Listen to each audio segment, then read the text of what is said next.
Good morning students. आज का हमारा जो टॉपिक है वो है कॉल इन एडवांस।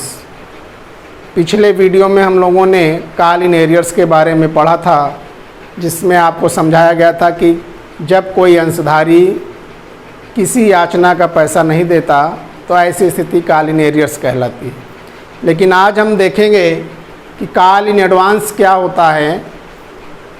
कभी कभी जब कंपनी द्वारा याचनाएं की जाती हैं तो कुछ अंशधारी ऐसे होते हैं जो अग्रिम याचना राशि का भुगतान कर देते हैं और वह राशि भावी याचनाओं से संबंधित होती है और इस अग्रिम धनराशि को ही हम अग्रिम याचना राशि कहते हैं।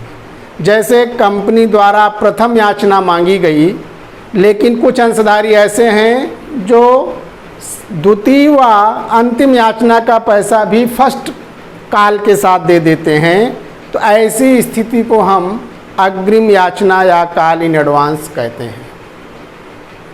कॉल इन एडवांस, जब कोई अंशधारी पैसा एडवांस देता है तो कंपनी कभी कभी उस अंशधारी को जितनी अवधि के लिए उसने पैसा एडवांस दिया है उस पर उसको ब्याज भी देती है। तो जब कोई अंशधारी अग्रिम याचना का भुगतान करता है तो जर्नल में हम कौन कौन सी एंट्री प्रविष्ट करते हैं वो आप देखें। जब कोई भी अंशधारी अग्रिम याचना देता है तो कंपनी अपने जर्नल में क्या प्रविष्ट करेगी वो देखें। पहली एंट्री, जब भी कोई अंशधारी अग्रिम याचना का भुगतान करता है तो एंट्री होती है अग्रिम याचना राशि प्राप्त होने पर पहली एंट्री की जाएगी bank account debit to calls in advance account. जब अंशधारी द्वारा पैसा एडवांस भेजा जाएगा तो कंपनी अपने जर्नल में एंट्री करती है bank account debit to calls in advance account, और इसका नरेशन होता है मनी रिसीव्ड इन एडवांस। उसके बाद जब किसी अंशधारी ने पैसा अग्रिम दे दिया, एडवांस दे दिया, तो जब पैसा दोबारा मांगा जाएगा, मान लीजिए किसी अंशधारी ने द्वितीय याचना का पैसा प्रथम याचना के साथ दे दिया, तो वह अंशधारी अब द्वितीय याचना जब कंपनी द्वारा मांगी जाएगी तब वह पैसा नहीं देगा, क्योंकि वह पैसा पहले ही दे चुका है। तो जो पैसा वह पहले ही दे चुका है उसका एडजस्टमेंट उस समय किया जाता है।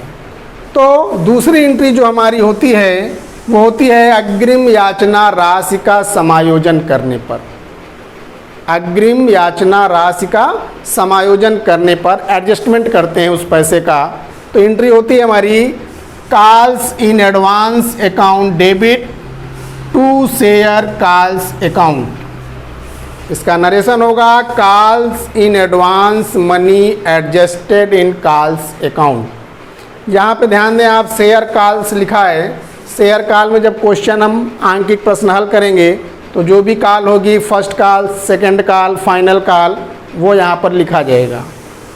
तो समायोजन करने के बाद ये दो एंट्रियाँ की जाती हैं कॉल इन एडवांस से संबंधित। पहली, अग्रिम याचना राशि प्राप्त होने पर एंट्री आपने देखा bank account debit to calls in advance account. दूसरी एंट्री होती है अग्रिम याचना राशि का समायोजन करने पर calls in advance account debit to share calls account. यहाँ पर आप एक चीज़ ध्यान रखें कि जब भी पैसा प्राप्त होगा एडवांस, तब हम कॉल इन एडवांस को क्रेडिट करेंगे। जब पैसा एडवांस प्राप्त होगा तो कॉल इन एडवांस क्रेडिट किया जाएगा और आगे जब वह पैसा समायोजित किया जाएगा तो कॉल इन एडवांस डेबिट किया जाएगा।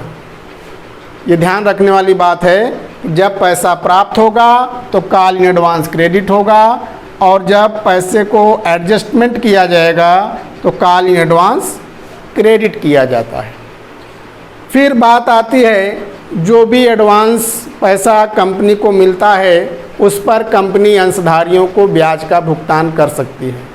और जब कंपनी अंशधारियों को ब्याज देती है अग्रिम याचना राशि पर तो एक एंट्री और होती है, वह एंट्री है अग्रिम याचना राशि पर ब्याज देने पर एंट्री होती है interest account debit to bank account, और नरेशन लिखा जाएगा interest paid on calls in advance account. जब भी कंपनी ब्याज देगी तो ब्याज देने की entry interest account debit to bank account लिखा जाएगा। फिर हम ब्याज की गणना कैसे करेंगे, कंपनी कितना ब्याज देती है इसकी गणना करने के लिए एक सूत्र है, इस सूत्र का प्रयोग करके हम ब्याज की गणना करेंगे। सूत्र हमारा है interest equal to calls in advance amount into rate of interest into time upon 100। इस फार्मूले से हम इंटरेस्ट की रकम, इंटरेस्ट की धनराशि निकाल लेंगे और जो धनराशि हमारी आएगी उस धनराशि से हम एंट्री करेंगे जर्नल में interest account debit to bank account. तो यही दो एंट्रियां मेन हैं आपकी कॉल इन एडवांस से संबंधित, एक याचना राशि प्राप्त होने पर और दूसरी अग्रिम याचना राशि का समायोजन करने पर। तो इस एंट्री का प्रयोग हम आंकिक प्रश्नों में किस प्रकार करेंगे, आंकिक प्रश्न हल करते समय इनका प्रयोग कैसे किया जाएगा, इसके लिए हम आंकिक प्रश्न जब हल करेंगे तो वहाँ इस एंट्री का प्रयोग देखेंगे। तो ये एंट्री आपको याद रखनी है और अगले वीडियो में जब हम आंकिक प्रश्न आपको लेकर आएंगे तो उसमें हम इन एंट्रियों का प्रयोग बताएंगे। तो आप लोग ये एंट्री याद रखिएगा और अगला वीडियो जो हमारा होगा उसमें हम आंकिक प्रश्न हल करेंगे और इन एंट्रियों का प्रयोग करना सीखेंगे।